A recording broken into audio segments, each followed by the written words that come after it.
Over the weekend, the fantasy football community learned that Mike Tagliere passed away after battling COVID. You guys may remember me giving Tags a shout on this podcast about a month and a half ago as he started his fight. It's just a gut punch. It's just really, really sad. I wanted to share something that I wrote about Tags that was used in the introduction to this week's 15 Transactions article. It gives you a good idea of the man that he was and what he meant to me as someone who got to know him through work over the years. He would always ask about my family first. We could go back and forth about fantasy football for hours if we wanted to. But when I did a show with Tags, the first question he'd ask before we hit record was, "How's your wife and little girl doing?" Mike Tagliere, Tags, understood the importance of having that family foundation. He openly talked about how his wife, Tabby, pushed him to chase after his dream of being a full-time fantasy football analyst, how she was the one he owed his success to. I met Tags and Tabby at a conference in Dallas years ago. We had plenty of group conversations that week, but I can remember Tags pulling me aside at one point to talk about his goals. Two things stood out to me during that chat. First, it was clear that he was just a good dude who cared about the right things.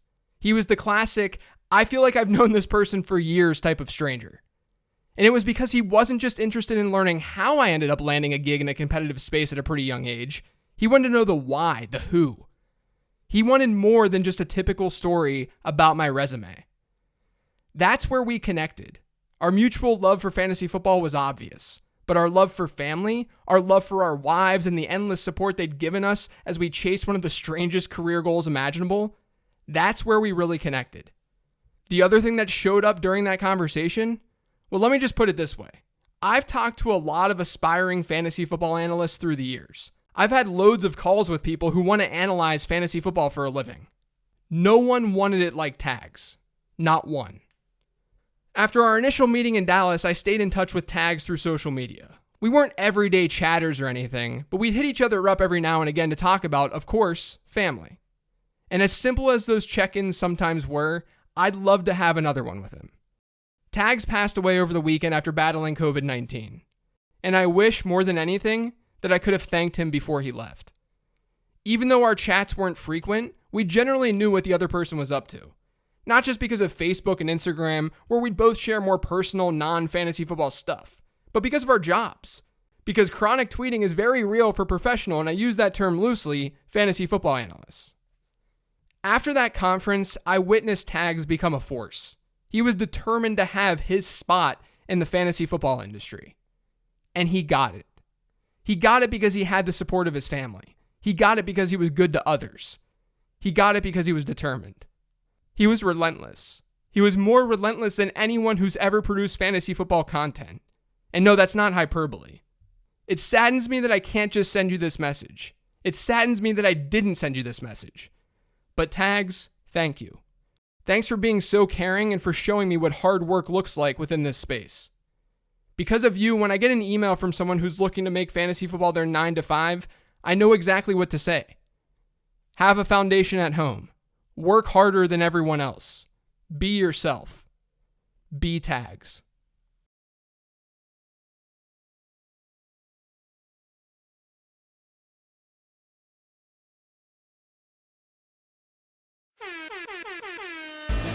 This is the Late Round Podcast with your host, JJ Zacharisa.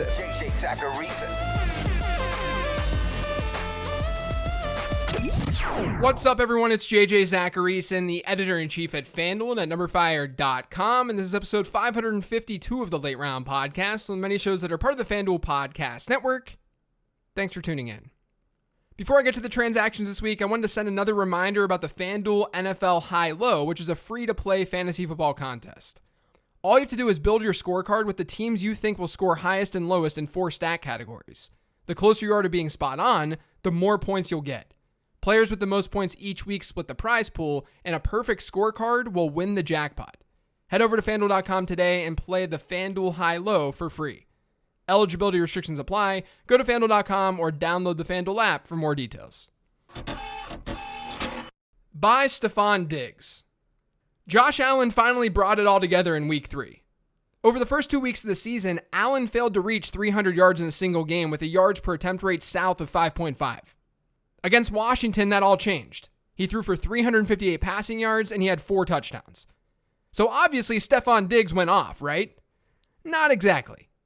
Diggs has yet to finish as anything more than a weekly wide receiver 3 so far this year. But there's plenty of reason to be optimistic. His target share is a solid 26.5%. Now that's lower than the 29.2% share that he had last year, but let's not pretend that a 26.5% target share is easy to acquire. That we see that all the time. We just haven't seen the Allen-Diggs combination hit on many deep balls this year. On the year, Stefon Diggs has seen 8 targets that have traveled 15 or more air yards. Only 7 players across the league have more of those types of targets. While players like Marquise Brown or Devontae Adams, while they've connected on a handful of those looks, Diggs has 1 catch on those 8 targets. Through week 3 last season, Diggs had 7 deep ball targets, so 1 fewer than this year. He caught all of them. Now, for the record, Diggs ended 2020 with a 50% catch rate on those types of throws. So he did regress after the first 3 weeks. But 1 catch on 8 deep ball targets is not going to continue. That's not going to last. And considering his high target share, that makes him an obvious buy. Add Chuba Hubbard. The biggest waiver wire add this week is probably Chuba Hubbard. He's going to likely be the lead back while Christian McCaffrey recovers from this hamstring injury. Now, what we know about this injury with CMC is that he's likely to be sidelined for a few weeks. That's what they're telling us. But it is encouraging that Carolina is not putting him on the injured reserve. Reading between the lines, that tells me that there's a chance that we see McCaffrey back before 3 weeks is up. And research from Fantasy Points' Edwin Polros seems to back that stance. So in turn, I don't think that you need to go super hard in getting Chuba Hubbard this week off the waiver wire. Like, yes, you should try to get him, don't get me wrong. And maybe this injury lingers. But I've seen people talk about spending 80% of their FOB to get Chuba Hubbard. I'm not into that. But he is the guy that you would want. In relief last Thursday, he ended up playing almost 4 times the number of snaps as Royce Freeman, who's also in that backfield. He out-touched Freeman 11-5 on the ground, and he saw 5 targets to Freeman's 1. So Chuba Hubbard is the add this week. You should try to get him, just don't go overboard. Add Rashad Bateman. Now, the landing spot wasn't ideal for Bateman, but he was one of the best prospects in the 2021 wide receiver class. He checked in with a 96th percentile rating in my prospect model. That was behind only Jamar Chase and Devontae Smith, and he was tied with Elijah Moore. Bateman's been out since having core muscle surgery in August. And Ravens head coach John Harbaugh, when talking about Bateman's possible return last week, he said, "We'll see." Now, that's not the greatest quote in the world, but he's not sitting there saying, no, Bateman's not going to play for a month. Baltimore has still been a run-heavy team this season. They've had more rush attempts than pass attempts. But Bateman's got a shot to grow into the top role at wide receiver there. And that would be a valuable piece to a fantasy football roster, even if that team isn't throwing a ton. Sell Kirk Cousins. So I talk about this a lot on this podcast, but when it comes to pocket passers, there are a few ways to see if their performances are sustainable or if they're not. One thing to always look at is touchdown rate, the number of touchdowns divided by the number of attempts that a quarterback has thrown. So far this season, Kirk Cousins, who has given us 3 QB1 performances, he has a 6.7% touchdown rate. Now that's higher than normal, and it's also higher than his career average of 5.2%. But it's right in line with what he did last season at least. So let's push aside touchdown rate. Next, take a look at how many yards a passer has thrown for versus the number of touchdowns that he's thrown for. A yards per touchdown conversion. That can tell you if a player is over or under succeeding in the touchdown column. Over the last 10 years, quarterbacks have thrown a touchdown for about every 161 passing yards. This season, that number is like 160.4, so it's very close. Cousins has thrown a touchdown on every 114.8 passing yards. Now, finally, the third thing, take a look at how teams are scoring their touchdowns. Good quarterbacks don't just score touchdowns themselves. Their offense scores touchdowns. They're able to manage drives and convert those drives into scores. That's why we should always look beyond the number of passing touchdowns that a player has. Because if a quarterback has like 10 passing touchdowns, let's say, and the offense has scored 11 touchdowns, then chances are moving forward, a lot of those touchdowns will eventually become rushing touchdowns. That's how math and regression works. On the season, Minnesota's offense has been good. They found the end zone 9 times in 3 games, which is above the league's average. Of those 9 touchdowns, 8 of them have come from Kirk Cousins' arm. That's a pass to rush touchdown ratio of 8. During the 7 completed seasons the Vikings have had Mike Zimmer, their average pass-to-rush touchdown ratio has been 1.8. Their high has been 3.3. Since 2011, we've actually only had 2 instances where a team had a pass-to-rush touchdown ratio of 8 or above. So to put this all another way, the Vikings probably aren't going to continue throwing for touchdowns at the rate that they're throwing them. That makes Cousins, who's someone who's fine, he could probably squeak in and finish as a low-end QB1 maybe, but he's not someone who's going to maintain this type of production. That's why he's a sell. Add J.J. Taylor. So James White was carted off the field on Sunday with a hip injury. As a result, veteran Brandon Bolden was the player who benefited the most from that injury. He ended up playing roughly 46% of New England's snaps in a negative game script. He had a 27.3% running back rush share. Damian Harris was still getting some love, but he also had a 7.8% target share. So why am I talking about J.J. Taylor as an ad this week? Well, aside from his elite first name, we know what James White's role is. In weeks 1 and 2, he had target shares of 18.4% and 21.4%. He's their pass catching back. And Brandon Bolden stepped in and filled that role for New England. But my guess, and again, this is just a guess. This is the New England backfield we're talking about. But my guess is that Bolden played that part in the offense because of his experience. J.J. Taylor is a small, shifty running back who entered the league last year with a really good receiving profile. His best season reception share in college was well above the average in my model. And according to Player Profiler, he had an 85th percentile target share in school. So he's my pick to fill the James White role. As we know, anything can happen with a New England backfield, but I think that he's a logical ad. Hold Justin Fields. And also, I'm holding this L, because one of my biggest misses in week 3 was Justin Fields. Not only did Fields not do a whole lot in the fantasy points scored column, but he didn't do the one thing that Justin Fields is supposed to do. He didn't run the football. And yeah, sure, it was an ineffective offense and that led to fewer plays, and that naturally limited Fields' touch ceiling. But 3 rushes, 3! What is Matt Nagy doing? If you're in any sort of typical 12-team league, now's not the time to give up on Justin Fields. We've seen the rushing upside in the preseason, and even when he entered for Andy Dalton last week. To assume that this is the norm, that would be taking a small sample too far in my opinion. Especially when you consider the Bears' offensive line woes matching up against the Browns' front. Now Fields is now banged up with a hand injury, so monitor that as the week progresses. Otherwise, keep in mind that better days should be ahead. Especially if he can go this week in a plus matchup against the Lions. Add Hunter Renfrow. So 2 things are happening for Hunter Renfrow right now. The first is that Derek Carr is balling out. Through 3 games, Carr has by far the most passing yards, and he's thrown it 15 or more air yards more than any other quarterback. And Renfrow is benefiting from playing in this effective Raiders offense. Even he's getting in on the deep ball action.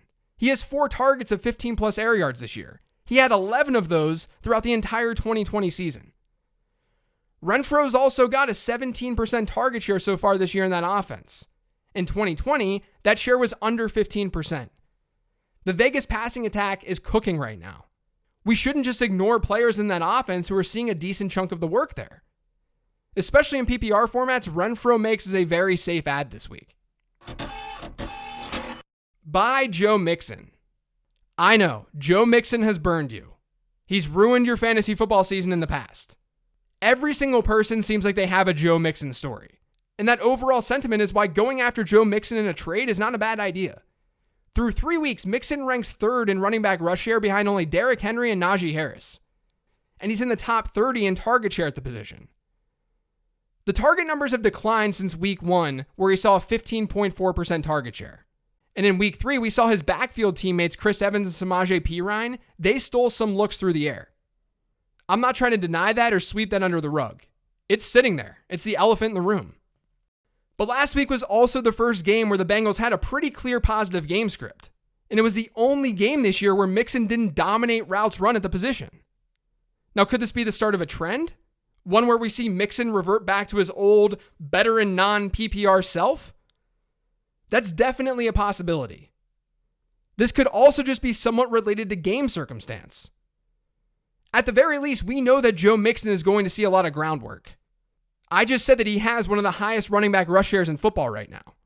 And that should come in handy as the season progresses. because the Bengals have scored the vast majority of their touchdowns this year through the air. 7 of their 8 touchdowns have come from Joe Burrow. Like I talked about with Kirk Cousins, that kind of thing does not continue. They're not going to finish the season more than likely with a 7 pass-to-rush touchdown ratio. And in 2 of their next 3 games, the Bengals get the Jags and the Lions. Those are 2 very good games for Joe Mixon. I don't think that you should break the bank to get Mixon, but I think that he is a buy right now. Because we know how people view Joe Mixon in fantasy football. And he's put together back-to-back mediocre performances. I think he's going to be fine, though. Add Emmanuel Sanders. No player has been talked about more in season this year for me than Emmanuel Sanders. He's been on like every single late round podcast. And finally, I got it right. I've been waiting for this game and it finally happened. I've been talking about him so much on the show because of his peripherals. He now has a 16.5% target share in that Buffalo offense. And that's after he had 6 targets for 94 yards and 2 touchdowns this past week. 7 of his 20 targets this year have gone 15 or more air yards. And according to Pro Football Focus, he has an average depth of target of 18.5. Among the 75 plus wide receivers with 10 or more targets this year, that ADOT is 4th highest. Josh Allen's deep ball, his intermediate ball, it got a little bit better in week 3. That was bound to happen. I talked about that last week. Sanders is going to benefit from that throughout the season. He's still rostered in too few of leagues. Add Peyton Barber. You know, it's funny how the fantasy football world works sometimes. We get Josh Jacobs out in week 2 against Pittsburgh. In that contest, Peyton Barber saw 65% of Vegas's running back rushes. Meanwhile, his percent rostered barely changed on Yahoo from week 2 to week 3. It went up a little bit, but today, entering week 4, it's still just 7%. And I get it. We all understand why no one was racing to the waiver wire to get Peyton Barber. We were asking ourselves, are the Raiders actually for real? Would Barber get any receiving work if Josh Jacobs is out again? So what's the point? Well, in week 3, Barber had 72% of Vegas's running back rushes. He turned that share into 23 carries. He scored on the ground, and he had 5 targets for 31 yards through the air. He had nearly identical receiving numbers as Kenyon Drake. And evidently, according to John Gruden, he put Peyton Barber on the field instead of Kenyon Drake because Drake missed a pass blocking assignment. That allowed Barber to get more love through the air. Now, we might not know, we probably won't know Josh Jacobs' status when we have to go put in waivers this week. That's why you have to just add Peyton Barber. Sell James Robinson. So last week, I talked about James Robinson as a hold because we had seen his running back rush share jump from week 1 to week 2, and his target share still looked pretty solid. It was just tough to go buy him because, as we know, this offense is just tough to trust right now. But now we have a sell window, so let's take advantage of it. Week 3 was really good for James Robinson. He finished as a top 5 running back in fantasy. He found the end zone, he caught all 6 of his targets, and he had 46 yards receiving. And his touch numbers were not bad at all. He had a 65.2% running back rush share, and he had an 18.8% target share. The reason we're selling him this week is because I don't want to deal with this anymore. If I had James Robinson, I wouldn't want to deal with this. Robinson had good usage against the Cardinals, and it was a relatively decent game script when you give it the context that Jacksonville's playing in that game. But Robinson actually had his lowest snap share of the season on Sunday. And even though he had 6 targets to Carlos Hyde's 0, Robinson only ran 5 more routes than Carlos Hyde did. So you've got the opportunity right now to sell Robinson. Instead of dealing with a potential every week headache on the Urban Meyer train, it's probably just easiest to sell Robinson high. Buy Michael Pittman. You know, when we target players to trade for in fantasy football, sometimes we have to realize that what we value isn't what other people value. And I think Michael Pittman's a good example of this. He scored 20.3 and 13.3 PPR points across the last 2 weeks. During those games, his target shares have been 35.3% and 33.3%. Those are elite target shares. But if you asked a casual fantasy football manager what they thought about Michael Pittman, they would probably just shrug. They probably don't have any opinion about Michael Pittman. So the performance doesn't match the overall attitude towards Pittman. So given that he's seeing these really good target shares and his output hasn't been totally crazy because he hasn't found the end zone, and those touchdowns should come, he makes for a strong buy this week. Add Evan Ingram. So entering week 3, Kenny Golladay was iffy for the Giants. He did end up playing, but his snap share was probably a little bit higher because of injuries to Sterling Shepard and Darius Slayton. The Giants' pass catchers are banged up, so there's actually some opportunity for Evan Ingram. He made his 2021 debut in week 3. He ended up seeing over 17% of the Giants' targets. He didn't do a whole lot with them, but he's someone who should be on your radar this week because the tight end position sucks. Let's be honest. If the Giants are banged up and Evan Ingram's not, which is kind of shocking, he could see some volume. Add Curtis Samuel. At one point there was optimism that Curtis Samuel was going to be able to play in week 1, but then he was put on IR to start the year. But he's eligible, just like Rashad Bateman, to return in week 4. And just like Rashad Bateman, we're sort of in a wait-and-see mode. What we do know about this Washington offense, though, is that a number 2 pass-catching option has not emerged. Terry McLaurin has a 28.4% target share this year, but Logan Thomas is at 15.9%. Adam Humphries, who's second highest at wide receiver, is also at 15.9%. We've seen Curtis Samuel be relevant in fantasy football in the past, so why not throw that dart? He's still out there in 66% of Yahoo leagues. Add the Tennessee Titans defense. There are actually a decent number of defensive streamers this week. You can go with the Bears, maybe the Dolphins, maybe even the Packers against Pittsburgh. But there's one unit that should be available in a lot of your leagues, and that's Tennessee. You'll be shocked to learn this, but the Jets, the Titans' opponent this week, they're the most attractive team for a defense to face when looking at adjusted fantasy points allowed. They're allowing 5 sacks and 2.3 interceptions per contest, and they've scored a grand total of 2 touchdowns so far this year. Tennessee, a 7.5-point road favorite, should be fine as a streaming option. The 16th transaction this week that you can't get in my 15 transactions column over on numberfire.com. It's another Buffalo Bill. It's to add Dawson Knox. I liked Dawson Knox entering the year. He fit a lot of the criteria that I found to be helpful when spotting breakout tight ends, namely the fact that he was playing with a top 5 quarterback. Knox, though, has seen 2 straight tight end 1 performances and a double-digit percentage target share in each one of those games. And what's great is that we're seeing him run more and more routes. In week 1, Knox was running less than half the routes that Diggs, Beasley, and Emmanuel Sanders were running. In week 2, he was right in line with them. In week 3, same deal. Over the last 2 weeks, Dawson Knox has run more routes than Cole Beasley and just 5 fewer than Stefon Diggs. If that continues, then he's going to keep seeing more work in this offense. And since tight end is a tough position to nail down, I think he makes sense off the wire this week. That's going to do it for today's show, though. Thanks to all of you for listening. If you've yet subscribed to the Late Round Podcast, make sure you are by searching for it pretty much anywhere podcasts can be found. And don't forget to follow me on Twitter @LateRoundQB. Thanks, everyone. I'll talk to you tomorrow.